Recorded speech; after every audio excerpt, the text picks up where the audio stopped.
Uno, dos, tres.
Señora Presidenta del Parlamento, Cristina Reyes Hidalgo.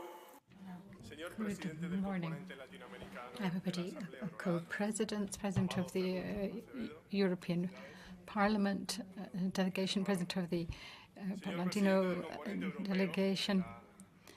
It is a great pleasure for me to have the opportunity to be here amongst friends. To all of you members of the European Parliament, members of the Latin American parliaments who are here with us, I would like to thank you for this opportunity which we've had to meet together in the EuroLat Parliamentary Assembly. Thank you very much indeed. Since this is the House of the Regions, it's normally a regional approach that we are discussing here to policy. And so I would be saying good morning in Euskera and in Catalan and in Galician as well. But in this closing session, I would just like to say you're all very warmly welcome, and it's a pleasure to have this opportunity to meet with you.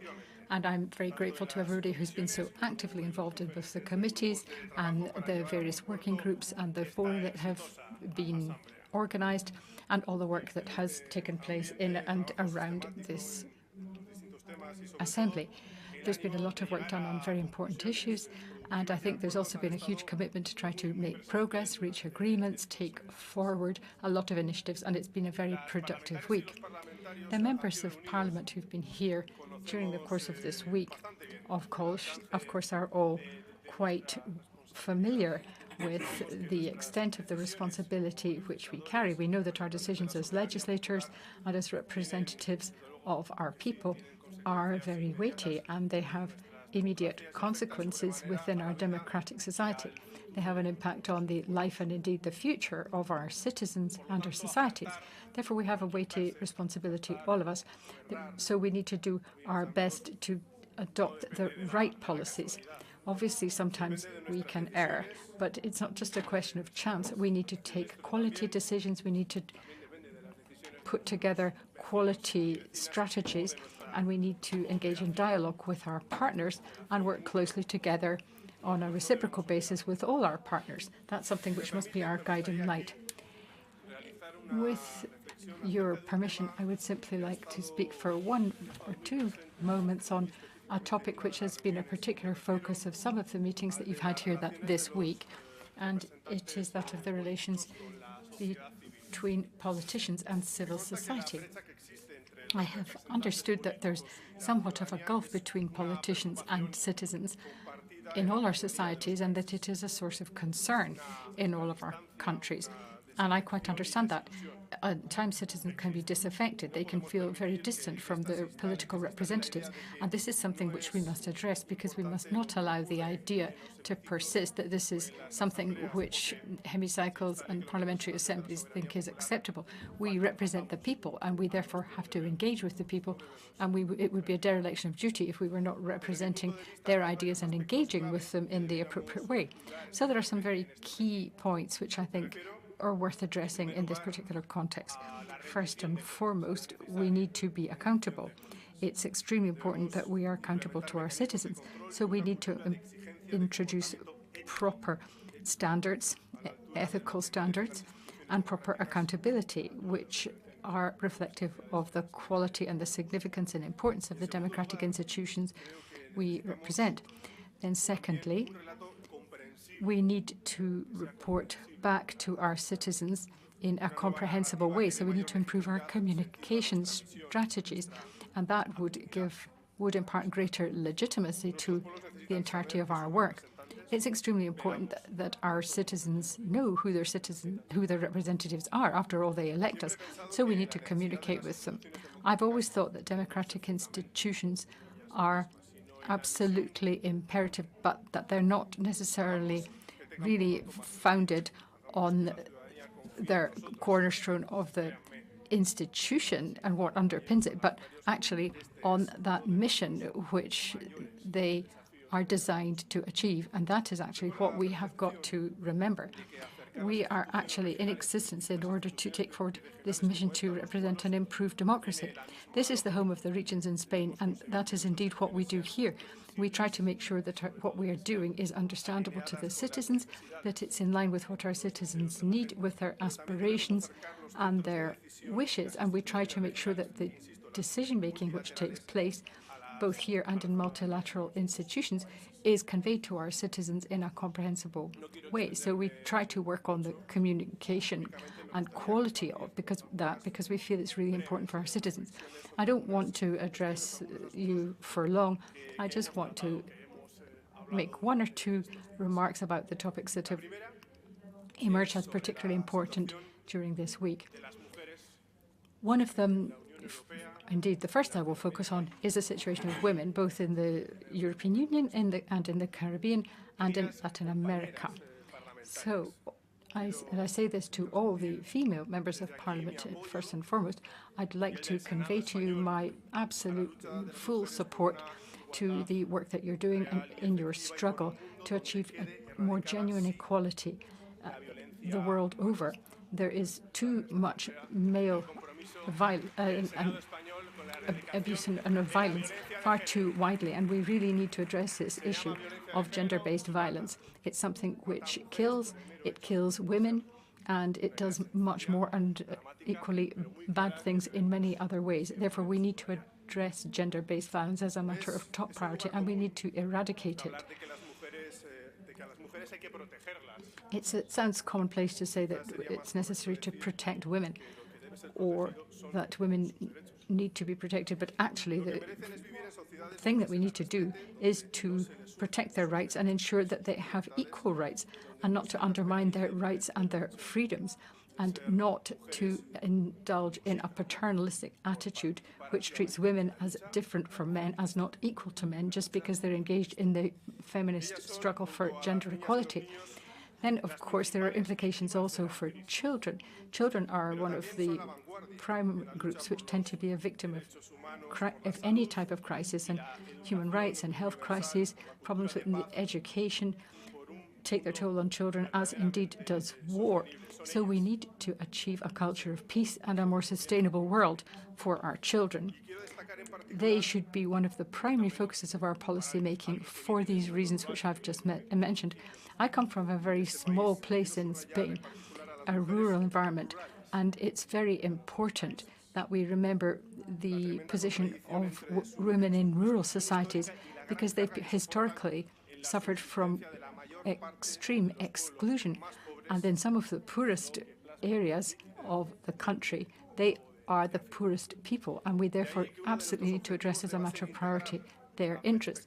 We need to factor their interests and their welfare into our policy making, both at national level, regional, and of course bi-regional level, which is what we're focusing on particularly here. We need to address femicide, and we need to address gender-based violence as an absolutely top priority. It has to be a policy which is addressed by national governments, also regional governments, and of course we are addressing it in the bi-regional context here, because it is a reality in our societies and it must be eradicated. The OECD says that 1 in 4 women has actually been a victim of gender-based violence in our countries. 1 in 4, that's 25%. And there are thousands of gender-based murders and deaths every day. There's also, according to the US, some 20% wage gap between the genders, and this is something which is probably comparable in many of our countries to the US statistic. Therefore, it would take 275 years to achieve parity of pay, to close this wage gulf, which it is estimated exists globally. And if that in itself weren't enough, women are actually considerably underrepresented in public administration, in public positions, and of course on boards in companies. That is a statement of fact. Therefore, the UN has concluded that it is essential to factor in, on a cross-cutting basis, the gender issue in the 2030 Agenda for Sustainable Development, and more widely. As you will, I'm sure, concur with. We have a historic debt to women, and we need to ensure that we address this. We need to do the right thing and the fair thing, the just thing, by half of our society, half of humanity. And it is pressing that we do this. The second principal question which I'd like to address is a question of food security and inequality in access to resources, for example. I know that none of us would question the fact that food is a human right. Everybody would take that as read. Yet hunger is a cause of starvation, suffering, illness and death in far too many countries the world over. The impacts of successive crises, as we discussed yesterday, have affected the weakest and the most vulnerable worse than others. We need to address the agroalimentary sector, and we need to address the question of food security and see what we can do as a matter of pressing importance, not only in the developing countries, but more widely too, because food security is a huge issue in terms of global supply chains, sustainability and security, and we've also got to protect producers and ensure that we have more sustainable food production systems.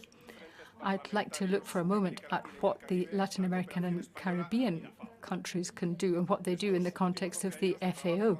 In the last 12 years, quite a number, some 80 pieces of legislation have been approved, and these are all helping us to make progress towards a world where hunger doesn't exist. So these are model initiatives that have been pursued by the Latin American and Caribbean parliamentarians, but we need more than that. And I'm happy to see how this has all transcended any ideological convictions and has really made a valuable contribution to tackling food security and hunger the world over. I personally am absolutely convinced that it is our shared objective to achieve zero hunger, but that I'm equally convinced that we can only do this if we have countries which are based on the rule of law with strong democracies and strong economic and social policies founded on redistribution of wealth, on just and equitable policy, so that there is equal access to public services and equal access to the basic requirements for a decent life. Now, my third and final reflection. Protecting democracy and protecting the social and democratic rule of law isn't a choice. It's not a matter of choice. It's an obligation. It's a duty. If we want to protect popular sovereignty, there is no matter of choice. If we want a fairer world without this level of inequality, we have a duty to protect this. And I know that this all sits within a very complex, difficult context. And our commitment to democracy and freedoms and human rights needs to be firm and solid. The working group, but also the rights group, have been talking about an international order that's based on rules and intolerance of totalitarian and populist movements. Well, the symptoms of the threat that we see are very clear. We can see them. They're plain to see. We can't be tricked by this. We see extreme populist movements in governance, and that's clear. We can see the impacts. I can mention Trump or Bolsonaro here, because they are acting beyond our borders, but also within our borders, to disrupt fundamental rights. Populist movements and totalitarian movements that are on the rise the world over are giving us a bad deal. They want to reform constitutions in order to destroy them from within. They are the intimate enemies of democracy. the declared enemies of democracy. They want to destroy it from within, destroy institutions from within. And that's something that is very dangerous. You can't normalize that. You cannot sanction it, and you cannot turn a blind eye when faced with these threats. But there are also external threats totalitarian governments which despise democracy and despise the laws and rules of multilateralism and peaceful dialogue. Putin, with his aggression against Ukraine, for example. Ukraine deserves our full solidarity, and Ukraine must feel it. They shouldn't be made to suffer twice over because of the war, but also because of the world ignoring their pain and suffering. There are no excuses, no legitimate arguments, no trade arguments, no political arguments. No reason could justify accepting this situation.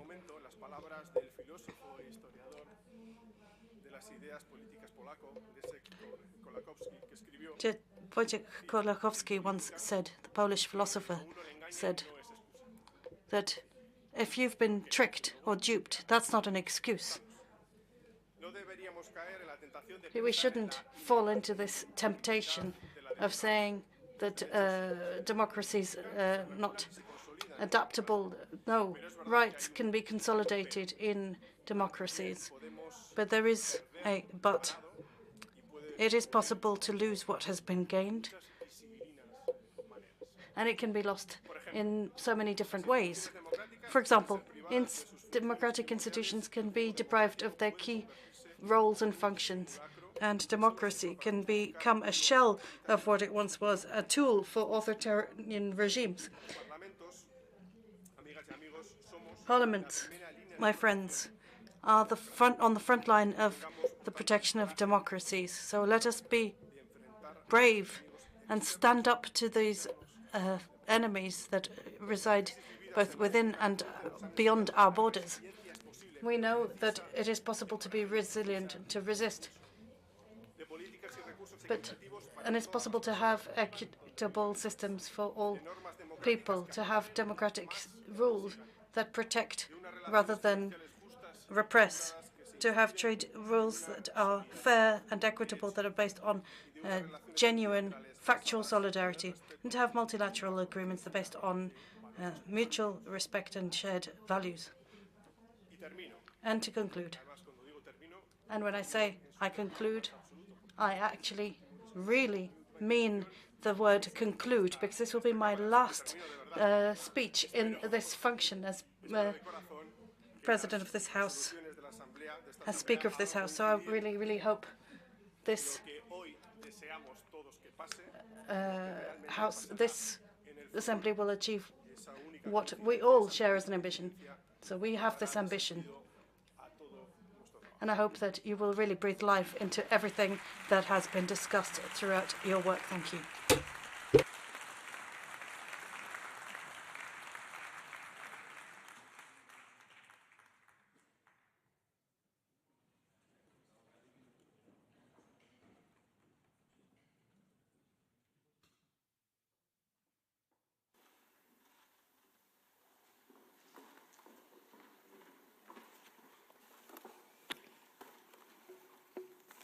Señor Ander Gil García. Ander Gil García, President of the Spanish Senate, thank you for your hospitality, your kind hospitality. Amado Cerud, member of the Central American Parliament and President on behalf of the Latin American side. Senator Oscar de Rio Perez. Javi López, member of the European Parliament, President of the European side of the EuroLat Assembly.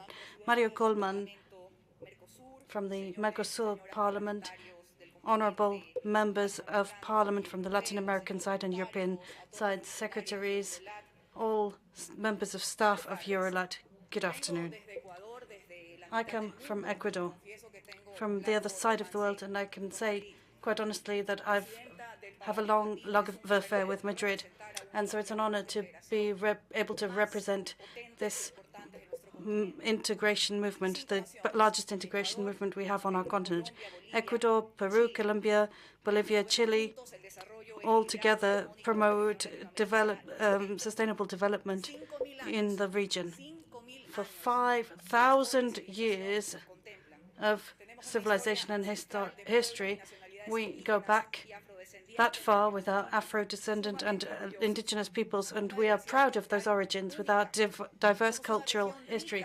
We're a rich region, rich in natural resources, and we have inherited fertile soils with the lungs of the world located. And we hear people talking about copper, green hydrogen, lithium, and fresh water resources, the largest worldwide, and we're the most biodiverse region in the world. We are the continent of hope, and when we hold this high-level dialogue and reflection, it brings me to think the purpose of these summits. What are the resolutions that we adopt actually for? Do we follow up on the parliamentary work that's being done and all this work that went in? The CELAC EU summit was held after 8 years, in 8-year hiatus. Now, I don't want to talk about the common ties and the economic ties. I think there needs to be much more emphasis on the political connections, especially in the context of the rise of China and India and others that are strengthening their political ties with our region. So can I invite everyone to build a bi-regional agenda that we can put into practice? If we keep saying that we are brothers and sisters here, sharing the values of democracy, the defense of human rights, the rule of law, and then, yes, let's remember that brothers can argue, they can bicker, but they can strengthen one another, and they can look after each other and build a project together and put into practice their commitments and promises. And so my suggestion for this room would be that the conclusions of the CELAC EU summit, well, we should hold our meetings before the summit so that we can feed into their conclusions. We've talked about healthcare, public services, social investment, and we should promote a multilateral cooperation agenda where we will have a strategic association, strategic partnership. We shouldn't be seen as the source of raw materials. We should be building genuine transition models for technology, agro-industrial, and the green transition.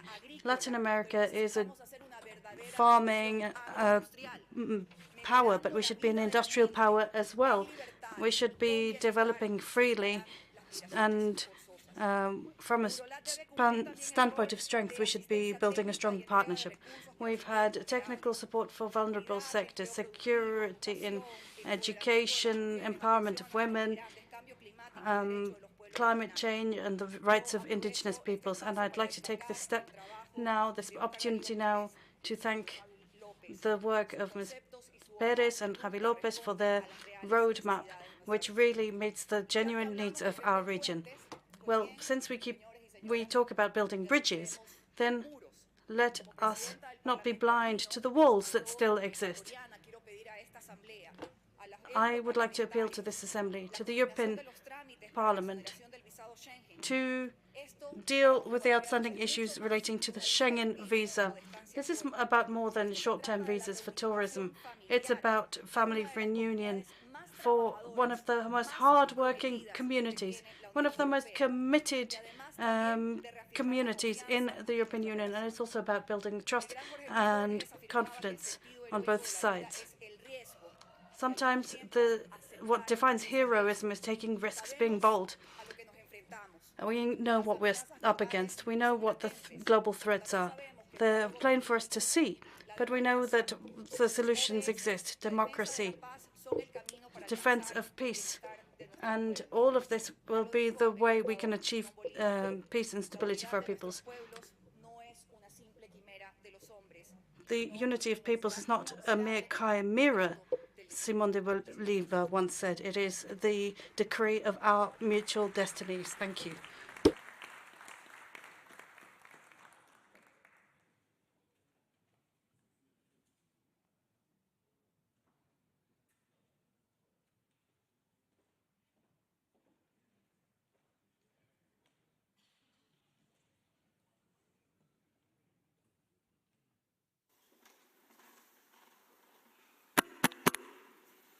Sí, muy buenas tardes.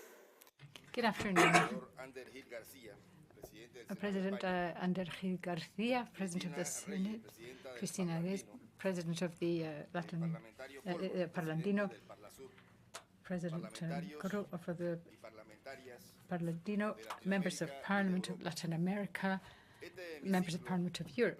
This hemicycle represents a huge level of opportunity for the Latin American dream. And the peoples of Latin America are committed to finding solutions to the problems which are afflicting our peoples as we speak. There are many challenges of the 2020s, and the world has got to engage. We did so during the COVID pandemic, for example, but the world was initially in chaos and was unable to address the issues as promptly as necessary. But eventually we did come together and we did create the solidarity which was so important in resolving the problem of the virus quite considerably. But, of course, not without many, many thousands of deaths in our countries. But had we not been able to come together and work together and deliver much more integration through our parliaments and through cooperation between our peoples, we would never have achieved the amount that we have. So working together has enabled us in Latin America and Central America to achieve a considerable amount. There were many countries which struggled hugely to address a pandemic at all, given the fact that its origins were unknown, that huge numbers of people were affected, and very little was known about it, and we really did not know which way to turn. However, we have all supported each other between Europe and Latin America, and that has enabled us to reduce the number of victims and the number of deaths which this global scourge could have inflicted upon us, serious and tragic as it has been.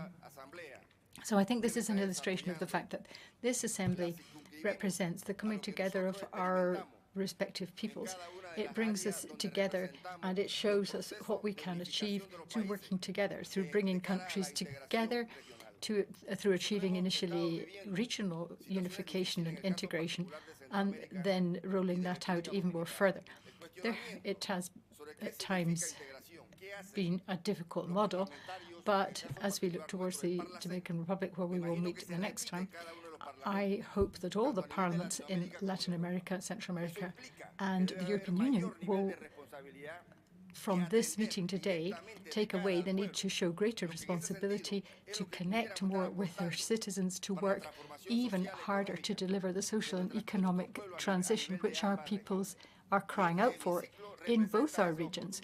And this hemicycle, this meeting here today, represents an opportunity, a reinvigoration of our commitment vis-à-vis our peoples, and it represents a beginning of a roadmap which can take us forward on the basis of dialogue and cooperation across parliaments and peoples, so we can really achieve the results which our peoples want. We've been looking at very specific topics, at very real problems which are affecting regions of Europe and regions of Latin America. People of Europe and the people of Latin America, the President of the Senate, the President of Parlamento, have addressed these various topics. And there are many of them. There are many issues which affect Latin America, which we know we need to address as a matter of priority. But of course, they're not just limited to Latin America. We've seen issues of migration, for example, which affect Europe in the same way as Latin America. And sometimes these issues affect areas which are already experiencing crisis. For example, the Rivera, this is a country which is actually considerably impacted by the migratory flows. The Dominican Republic has actually struggled greatly with the number of refugees coming from Haiti and has struggled on a daily basis also to deal with other issues. Then there's the Panama border, and there's too many difficulties. There's huge trafficking issues, people trafficking and other trafficking issues, and people's lives are simply being lost. People's futures are being destroyed. because of our lack of ability to address issues of organized crime. We've also got to address food security and clean water. That these are two priority issues which we need to ensure we address, because the global community is searching for solutions to the problems of food security and clean water. In the future, there will be war for water, not just for sources of energy, if we don't take prompt action. And I think members of Parliament need to be aware of that this needs to be at the top of our agenda. So the Latin American and the European communities and members of Parliament, I know, are aware of the fact that we've got to have a shared agenda focusing on these absolutely essential and crucial issues. Drugs is another one. I've already talked about organized crime and the toll it takes on the communities and border communities, but we need to act as a matter of priority to address some of these really serious scourges which are undermining our communities so greatly. And this is an excellent forum for it. We come here together and we can address all these issues. We've already also talked about the need to have greater equality between men and women, to address the gender divide. And these are all such fundamental issues. So I think what we can take away from this meeting is that we have an agenda for action, which is not just for Latin America, but is for Europe. It is for all our parliaments, and it's got to take us forward towards a better future, the future to which the regions aspire, to which our parliaments aspire, to which our societies aspire. Of course, our individual parliaments all have their own agendas, but the Parlasur and the Parlamento have important agendas which are the same points. We're all aware of the fact that the concerns of our citizens are very similar across our societies. Therefore, we need to have shared agendas, shared initiatives. We need to come together as the Parlamento and the Parlasur. We need to do this. And on the basis of what we are already doing, we need to take forward the work that has been started. And we need to be aware that there is so much that the parliaments of Latin America can do if they come together. As I say, we have started doing this, and we've looked at some of the questions which we are responsible for: climate change, food security and migration. And these are the very same issues which have been central to our agenda here. So that is a lesson learnt for us at regional level, at continental level, at bi-regional level in this assembly. We are aware of the fact that we have a shared agenda. Our citizens have shared priorities, and therefore within the Central American and the Latin American groupings and the European groupings, we are all singing from the same hymn sheet. We all understand what our citizens need, what we have to deliver for our citizens so that we can provide them a better future. Therefore, we need to have ever greater commitment, ever greater participation, ever greater engagement. We cannot rest on our laurels. We've really got to redouble every effort. And when we get back after our 8 or 10 hours of flight to Latin America, to our respective countries, what do we say? We say, yes, it was a parliamentary assembly between the European Parliament and the Latin American parliaments, and it was very valuable. And I will tell you what I take from it. And it's not what I could read in the paper, which is that it's just an assembly which is tourism and which is a waste of resources. No, what I have to be able to go back and say is that the members of Parliament from the European Union and from Latin and Central America all came together to agree that we have a shared agenda which is so vital to the futures of our citizens, and that we have a genuine roadmap with all these staging posts along the way, and that we know how we are going to achieve better and greater opportunities for the peoples of Latin America. And we are getting a great deal of support in this bi-regional structure and set up from the European Union, and that we're going to continue to work together ever more closely with ever greater focus and commitment for our peoples. Thank you.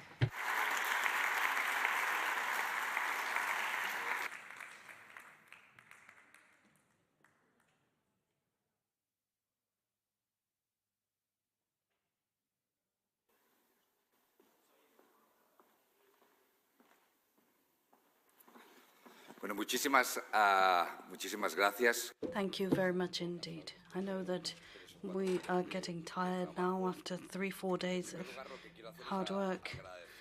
First of all, allow me to begin by thanking Ander Gil, for the Speaker of the Senate, for welcoming us and for his work, his hard work over the last term in the Senate.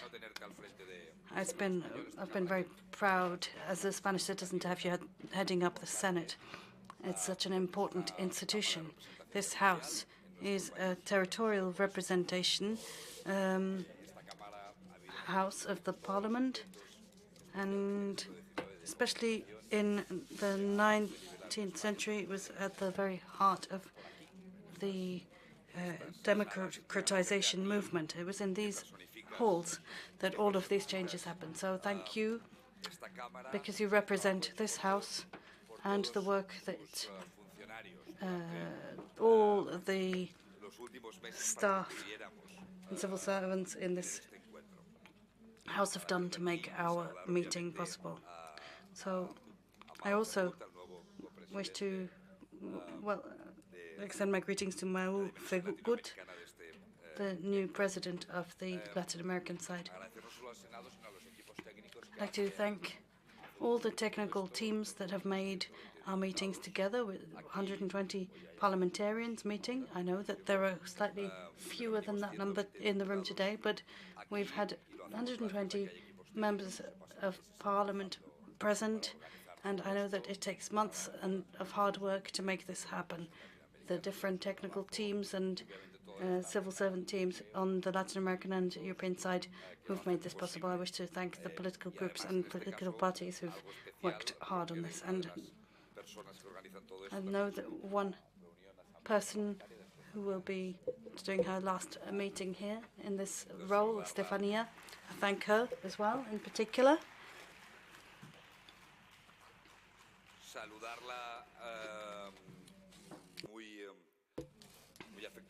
And I wish to give her my warm thanks for all the hard work she's done for the Assembly. Now, there's just a handful of things I'd like to say. This is the 15th EuroLat Assembly. Well, what I can say is this is a tried and tested format. It works. Yes, of course, there are things that we can tweak and improve, but on the whole, it works. Why? Because we move between the European Parliament side, we meet on the Parliament side. We know it's complicated because we have 24 languages, 27 countries, all 8 political groups have got just about everything you can imagine in this Parliament. And then on the Latin American side, you've got 4 regional parliaments and 2 national parliaments, and these groups meet regularly, twice a year, and we try to find common positions. We try to discuss things. Well, I tend to have 100-odd people meeting in the room twice every year, and it just works.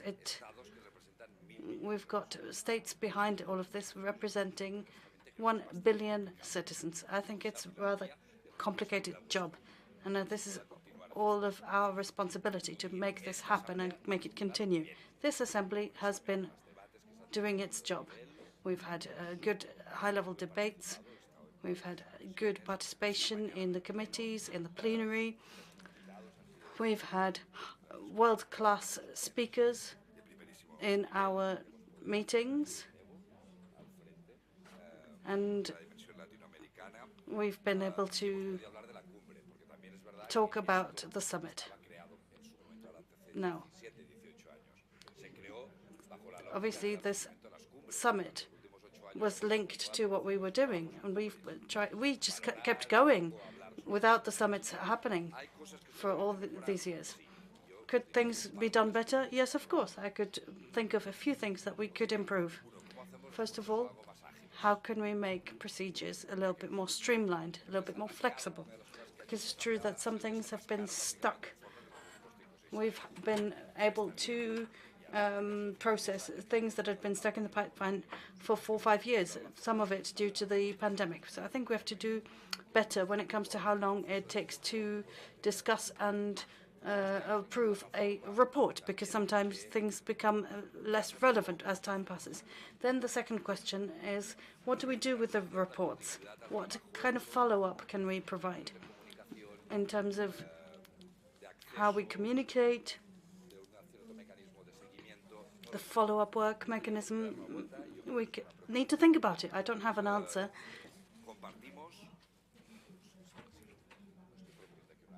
Now, I'm not saying that we should reform the rules of law or the rules of procedure or anything like that. No, I'm just talking about making things flow more quickly, to make them a little more streamlined and user-friendly. So we're always being asked what we do in the parliaments, what we do in EuroLat, in Parlesen.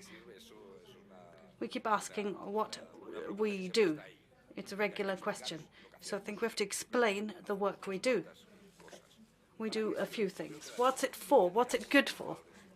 Well, I think discussion and debate is a value in its own right. Dialogue is a value in its own right.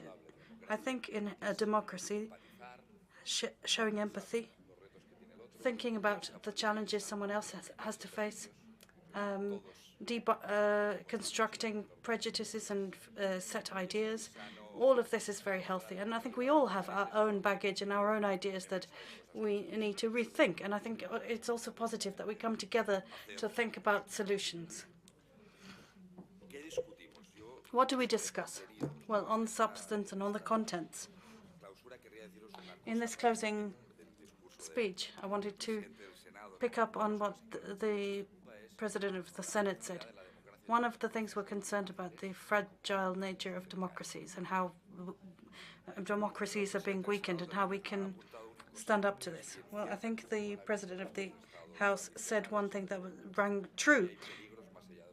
There are threats that go beyond traditional coup d'etat. Sometimes a democracy can be eroded in a gradual, piecemeal way, so slowly that you can barely notice it's happening, just like the proverbial frog boiling in a pot of water that's gradually heated up.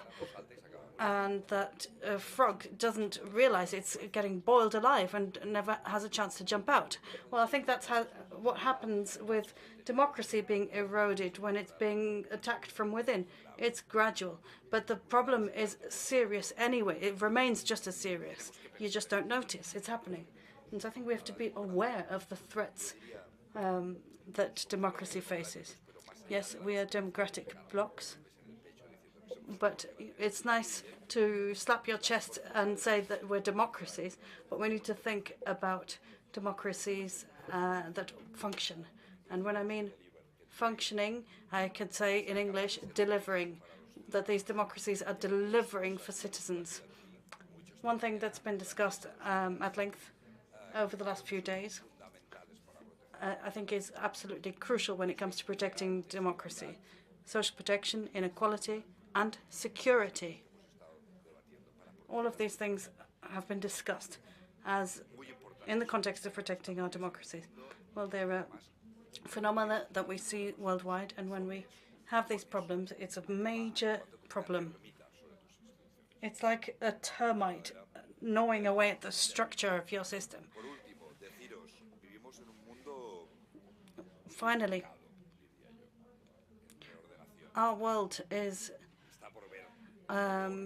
being reconstructed. It's a world in deconstruction, and it's a time of change. It's a time of transition, and these times always bring risks. We have a humble role to play, but an important role to play, I would say, so that we can bring our blocs together to understand one another better, to agree association agreements, to strengthen their ties. So I think that's a process we need to follow up on and continue with. And from this Parliament, we made a very modest announcement, a humble announcement. Roberta Metsola, the President of our Parliament, made announcements asking to open an office, a local office in the region, so that we could have closer ties with people in Latin America. And so we've all been supporting this proposal because we feel it's very important for us to work together. We want to work with all the parliaments. I know that Mercosur Parliament, Andine Parliament, the Central American Parliament, Parlandino, all the parliaments, El Parlatino as well. They're all significant partners for us, and we're going to hold our next meeting in Santo Domingo. We've already been discussing the content for the discussions we will hold there. I am convinced that this will be a successful meeting. It will be the last one under this parliamentary term of the European Parliament, and I'm sure it will be a significant gathering. And so with this, can I just say I do look forward to working more with you, with each and every one of you, and this session is adjourned. Thank you.